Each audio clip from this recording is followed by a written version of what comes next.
Okay. So, ఇవాళ మనం 'జోమ్ 100' episode 10 అయితే ఎక్స్‌ప్లెయిన్ చేయబోతున్నాం. సో, లేట్ చేయకుండా ఎపిసోడ్‌లోకి వెళ్ళిపోదాం. ఎపిసోడ్ స్టార్టింగ్‌లో మనం ఒక అమ్మాయిని చూస్తాం. ఈమె అకిరాకి జుట్టేస్తూ ఉంటుంది. ఇంక ఈమెతో పాటు ఇద్దరు అమ్మాయిలు కూడా ఉంటారు. ఫస్ట్ ఈ జుట్టేసిన అమ్మాయి గురించి చెప్పాలంటే ఈమె ఒక హెయిర్ సలూన్‌లో పనిచేస్తుంది. ఇంకా ఇంకొక అమ్మాయి టోక్యోలో టీచర్‌గా పనిచేస్తుంది. ఇంకా తిన పక్కనున్న అమ్మాయి మూవీలో మేకప్ ఆర్టిస్ట్‌గా పనిచేస్తుంది. ఇప్పుడు అకిరా అడుగుతాడు, "నువ్వే మూవీలో పనిచేస్తావు?" దీనిపై ఆ అమ్మాయి ఒక మూవీ ఫోటోని అయితే చూపిస్తుంది. ఈ మూవీని మనం ఫస్ట్ ఎపిసోడ్‌లో చూసాం. ఈ మూవీకి వీళ్ళు సీక్వెల్‌గా తీస్తున్నారంట ఇంకొక మూవీ. ఇప్పుడు మనం ఈ అమ్మాయిది పాస్ట్ సీన్ ని చూస్తాం. ఎప్పుడైతే జోంబీ మూవీ షూటింగ్ జరుగుతుందో ఆ టైంలో ఈమె సెట్ లో ఉన్న వాళ్ళకి మేకప్ వేస్తూ ఉండేది. సడన్ గా అక్కడికి ఒక నిజమైన జోంబీ వచ్చింది. ఫస్ట్ వీళ్ళు అనుకున్నారు ఇతను ఒక యాక్టర్ అని, కానీ వీళ్ళకి తర్వాత తెలిసింది అదొక నిజమైన జోంబీ అని. అక్కడి నుంచి తప్పించుకొని ఈమె ఇక్కడికి వచ్చింది. ఇంకోవైపు మనం షిజుకాని చూస్తాం. షిజుకా ఫుడ్ ప్రిపేర్ చేస్తూ ఉంటుంది. ఇప్పుడే ఇక్కడికి ఒక ముస్లాం వస్తుంది. ఆమె అంటుంది, "ఈ పని నీకు కష్టంగా ఉంది కదా?" దీనిపై షిజుకా అంటుంది, "అలాంటిది ఏమీ లేదు. మనం మన విలేజ్ ని సేఫ్ గా ఉంచుకోవాలంటే ఇవన్నీ నేర్చుకోవాలి." ఇప్పుడే ఇక్కడికి ఒక అతను వచ్చి వెనక నుంచి షిజుకాని పట్టుకుంటాడు. ఈ ముసలాయన అకీమి అకీమి అని పిలుస్తూ ఉంటాడు. దీన్ని చూసి ఆ ముస్లామే ఇతన్ని వెంటనే బయటికి తీసుకెళ్తుంది. ఇదంతా చూడగానే షిజుకా చాలా భయపడిపోతుంది. ఇప్పుడు ఈ ముస్లామ చెప్తుంది, ఇతని వైఫ్ చనిపోయినప్పటి నుంచి ఇతను ఇలా అయ్యాడు. ఇప్పుడే ఇక్కడికి దెబ్బ తగిలి ఒక అతను వస్తాడు. ఇతనికి ఒక బ్యాండేజ్ కావాలి. అతని చేయిని చూసి షిజుకా అతనికి ఇన్స్ట్రక్షన్స్ ఇస్తూ ఉంటుంది, బ్లడ్ ఫ్లో ని ఎలా ఆపాలని. దీన్ని చూసి అతను అడుగుతాడు, "నువ్వు ఒక డాక్టర్వా?" అంతలోనే ఇక్కడికి ఇంకొక అతను వస్తాడు. అతను షిజుకా డాక్టర్ అనుకుని తనకి తన ప్రాబ్లమ్స్ చెప్తూ ఉంటాడు. ఇలా ఇక్కడికి చాలా మంది వచ్చేస్తారు షిజుకా డాక్టర్ అని. దీని తర్వాత మనం కేంచోని చూస్తాం. కేంచో ఇప్పుడు నేచురల్ ఫర్టిలైజర్ దగ్గర ఉంటాడు. ఇప్పుడు ఇక్కడ ఉన్న అతను చెప్తాడు, వర్షాల వల్ల మన భూమిలో ఉండే నేచురల్ మినరల్స్ అనేవి కొట్టుకుపోతాయి. అవన్నిటిని మనం తిరిగి తీసుకురావడానికి ఈ ఫర్టిలైజర్ ని వాడతాం. సో ఈ ఫర్టిలైజర్ ఎలా తయారైంది అనేది నేను చెప్పాను. ఇప్పుడు ఇక్కడ మనం ఒక చిన్న పాపని చూస్తాం. ఆమె చాలా బాధగా ఉంటుంది. దీన్ని చూసి కేంచో అక్కడ ఉన్న అతనితో అడుగుతాడు. దీనిపై అతను చెప్తాడు, ఈ అమ్మాయి వాళ్ళ పేరెంట్స్ చనిపోయారు, ఈమెకి కుక్కే మిగిలిపోయింది. ఇప్పుడు కేంచో ఆ చిన్న పాపని నవ్వించడానికి ట్రై చేస్తాడు. దాంట్లో తను సక్సెస్ఫుల్ గా చిన్న పాపని నవ్విస్తాడు. ఇప్పుడు కేంచో నా పేరు కేంచో అని ఇంట్రొడ్యూస్ చేసుకుంటాడు. ఇంకా తన పేరు అడుగుతాడు. దీనిపై ఆ పాప తన పేరు అంచు అని చెప్తుంది. ఇంకా నా కుక్క పేరు చారు. దీని తర్వాత మనం బీట్రిక్స్ ని చూస్తాం. అకిరా వాళ్ళ అమ్మ ఈమెకి వాటర్ వీల్ ని చూపిస్తూ ఉంటుంది. ఇంకా వాళ్ళ అమ్మ అంటుంది, ఇక్కడి నుంచే ఊరికి సరిపోయేంత ఎలక్ట్రిసిటీ ప్రొడ్యూస్ అవుతుంది. ఇంకా ఇక్కడికి అప్పుడప్పుడు జోంబీస్ లా మారిన జంతువులు వస్తూ ఉంటాయి. వీటి నుంచి తప్పించుకోవడానికి ఇక్కడ మేము ఒక ఎలక్ట్రిక్ ఫెన్సింగ్ ని రెడీ చేసాం. ఈ ఫెన్సింగ్ లో ఉండే కరెంట్ ఆ జంతువుల్ని చంపేయదు, కానీ ఇక్కడికి రానివ్వదు. అంటే దీంట్లో తక్కువ వోల్టేజ్ ఉంటుంది. ఇంకా అకిరా వాళ్ళ అమ్మ చెప్తుంది, ఈ బాక్స్ నక్సలు ముట్టుకోకండి. ఇప్పుడు మనం అకిరా ఇంకా మిగతా అమ్మాయిలు చూస్తాం. దీంట్లో ఈ అమ్మాయిలు అంటూ ఉంటారు, ఈ విలేజ్ లో ఉండి నాకు మనుషుల మధ్యలో ఉండే కనెక్షన్స్ గురించి అర్థమవుతుంది. మనం సర్వైవ్ అవ్వలేం ఒకరితో ఒకరు హెల్ప్ చేసుకోలేకపోతే. దీని తర్వాత ఈవినింగ్ మనం అకిరాని చూస్తాం. అతను తన పని కంప్లీట్ చేసుకుని ఇంటికి వస్తూ ఉంటాడు. మధ్యలో అతనికి కేంచో కనిపిస్తాడు. ఇప్పుడు వీళ్ళు ఒకరితో ఒకరు మాట్లాడుకుంటారు, నీ రోజు ఎలా గడిచిందని. అప్పుడే ఇక్కడ నుంచి హిగురాషి వెళ్తూ ఉంటాడు.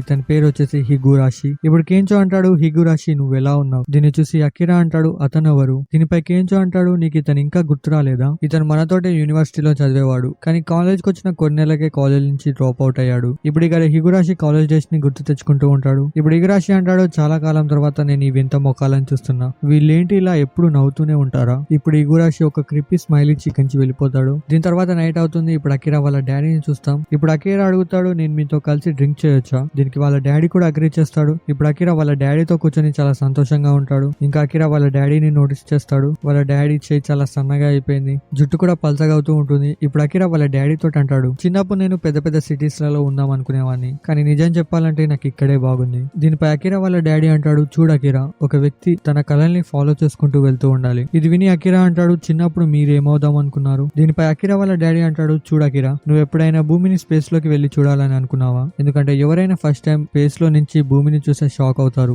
ఇంకా ఎప్పుడైతే నీ స్కూల్ లైఫ్ కంప్లీట్ అయి నువ్వు పెద్దవాడి వెళ్తావో అప్పుడు నీకు అర్థం అవుతుంది ఈ లోకం ఎంత చిన్నదో అని. ఎలాగంటే నువ్వు టోకియో కోసం ఈ ఊరిని వదిలేసావు, అప్పుడు నీకు అర్థమైంది ఈ లోకం ఎంత చిన్నదో అని. ఇంకా నేను చిన్నప్పుడు ఒక ఆస్ట్రోనాట్ అవుదాం అనుకున్నా. ఇంకా చిన్నప్పుడు నాకు చదవంటే ఇంట్రెస్ట్ లేదు కాబట్టి నాకు అర్థమైపోయింది నేను ఆస్ట్రోనాట్ అవ్వలేనని. ఇలా అని అకిరా వాళ్ళ నాన్న నవ్వుతూ ఉంటాడు. దీన్ని చూసి అకిరా కూడా నవ్వుతాడు. నెక్స్ట్ సీన్ లో మనం హిగురాషి టీం మెంబర్ ని చూస్తాం. ఈమె వాటర్ వీల్ దగ్గర ఏమో చేస్తుంది. దీని తర్వాత మనం హిగురాషి ఇంకా మిగతా వాళ్ళని చూస్తాం. ఇప్పుడు వీళ్ళంతా కలిసి ఆ బ్రిడ్జ్ దగ్గర ఉన్న అన్నిటిని తీసేస్తారు జోంబీస్ బయటకు వెళ్ళేలా. ఇప్పుడు జోంబీస్ అన్ని ఊర్లోకి ఎంటర్ అవుతూ ఉంటాయి. ఆ బకెట్ లిస్ట్ లో అతను రాసుకుంటాడు, నేను హేట్ చేసే వాళ్ళందరినీ జోంబీస్ గా మార్చుతానని. దీని తర్వాత మనం కొందరు ముసలోళ్ళని చూస్తాం. వీళ్ళంతా ఎంజాయ్ చేస్తూ ఉంటారు. ఈ ప్లేస్ లో నుంచి ఒక ముసలాయన బయటకు వస్తాడు. ఇంకా అతని వెనుక వాళ్ళ భార్య కూడా బయటకు వస్తుంది. ఇప్పుడు వాళ్ళ భార్య అంటుంది, నీకు ఎన్నిసార్లు చెప్పాలి, ఇలాంటి పని చేస్తానికి ఇది కరెక్ట్ ప్లేస్ కాదు. అంతలోనే ఆమె దీన్ని చూసి షాక్ అవుతుంది. దీన్ని బీట్రిస్ ఇంకా కేంచో కూడా నోటీస్ చేస్తారు. ఇక్కడ చూస్తే జోంబీస్ అన్ని ఊర్లోకి వచ్చేస్తుంటాయి. ఇక్కడ అకిరా కూడా నోటీస్ చేస్తూ ఉంటాడు, చాలా ఇల్లు కాలిపోతూ ఉన్నాయని, ఇంకా జోంబీస్ కూడా వస్తూ ఉన్నాయి. ఇప్పుడు అకిరా వాళ్ళ నాన్న అంటాడు, అకిరా, అమ్మని నన్ను ఇక్కడే వదిలేసి నువ్వు నీ ఫ్రెండ్స్ కి హెల్ప్ చేస్తాను వెళ్ళు. ఇంకోవైపు హిగురాషి ఒక బుల్డోజర్ మీద విలేజ్ లోకి వస్తూ ఉంటాడు. ఇతని విలేజ్ లో ఉన్న వాళ్ళు ఇలా పరిగెత్తడం చూసి చాలా సంతోషిస్తాడు. ఇంకోవైపు షిజుకా విలేజెస్ అందరికి హెల్ప్ చేస్తూ ఉంటుంది. కానీ షిజుకా మీకు జోంబీస్ అటాక్ చేస్తాయి. దీని నుంచి ఆ విలేజెస్ షిజుకాని కాపాడతారు. ఇక్కడ విలేజ్ లో ఉన్న హంటర్స్ కూడా జోంబీస్ ని చంపుతూ ఉంటారు. కానీ జోంబీస్ వీళ్ళని డామినేట్ చేస్తూ ఉంటే అందుకే వీళ్ళు షెడ్లలోకి వెళ్ళిపోతారు. ఇంకోవైపు హిగురాషి డైనమైట్స్ తోటి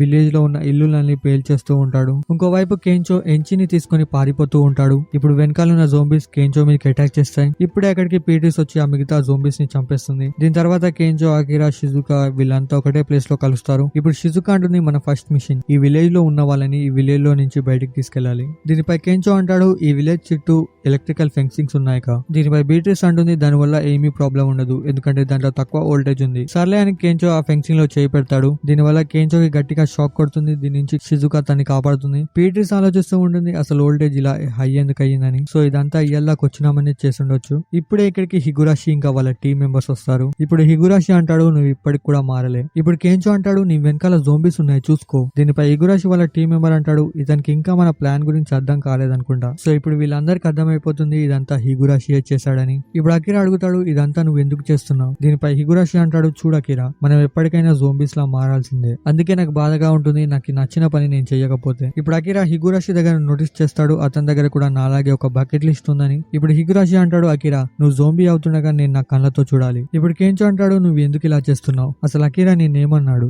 ఇప్పుడు హిగురాషి అంటాడు మీరు కాలేజ్ లో ఉన్నప్పటి నుంచే నేను మిమ్మల్ని హేట్ చేస్తున్నాను. మీ ఆ ఆనందంగా ఉన్న ముఖాలంటే నాకు అస్సలు నచ్చకపోయేది. ఇప్పుడు ఇదంతా విన్నాక అకిరా అంటాడు మనకు ఒకటే లైఫ్ దొరుకుతుంది నువ్వు దీన్ని ఎలా ఎంజాయ్ చేయాలనుకుంటే అలా చేయొచ్చు. కానీ నువ్వు ఈ విలేజ్ లో ఉన్న వాళ్ళ ఫ్రీడమ్ ని లాక్కున్నావు దానికి నేను నిన్ను క్షమించాను. ఇప్పుడు అకిరా కూడా తన బకెట్ లిస్ట్ ఓపెన్ చేసి రాస్తూ ఉంటాడు. ఇప్పుడు హిగురాషి అంటాడు చూద్దాం అకిరా ఎవరు ముందుగా తన బకెట్ లిస్ట్ ని కంప్లీట్ చేస్తారో అనేది. ఇప్పుడు బీట్రీస్ అంటుంది నేను పవర్ సప్లై ని ఆఫ్ చేసి వస్తా. ఇప్పుడు షిజుకా అంటుంది ఆ పవర్ సప్లై ఆఫ్ అవగానే మీరు నన్ను సస్పెన్షన్ బ్రిడ్జ్ దగ్గర కలవండి. ఇంకోవైపు మనం ఏంజిన్ ని చూస్తాం తన కుక్కని కాపాడుకోవడానికి విలేజ్ లోకి వెళ్తూ ఉంటుంది. దీన్ని చూసి కేంచో అకిరాతో అంటాడు నువ్వు మీ అమ్మని చూసుకో నేను వెళ్ళి ఆ పాపని కాపాడుతాను. సో దీంతో ఈ ఎపిసోడ్ ఇక్కడే కంప్లీట్ అయిపోతుంది. ఐ హోప్ ఈ ఎపిసోడ్ మీకు నచ్చిందని అనుకుంటున్నాను. నచ్చితే వెంటనే కమెంట్ చేసి చెప్పండి. సో నేను ఏ ఎపిసోడ్ ని ఎప్పుడు అప్లోడ్ చేస్తున్నానో నాకే సరిగా అర్థం అవ్వట్లేదు. సో వెళ్లే ముందు ఈ ఎపిసోడ్ కి లైక్ చేయడం మర్చిపోకండి. ఛానల్ కి ఎవరైనా కొత్తగా వస్తే సబ్స్క్రైబ్ చేసుకోండి. So bye.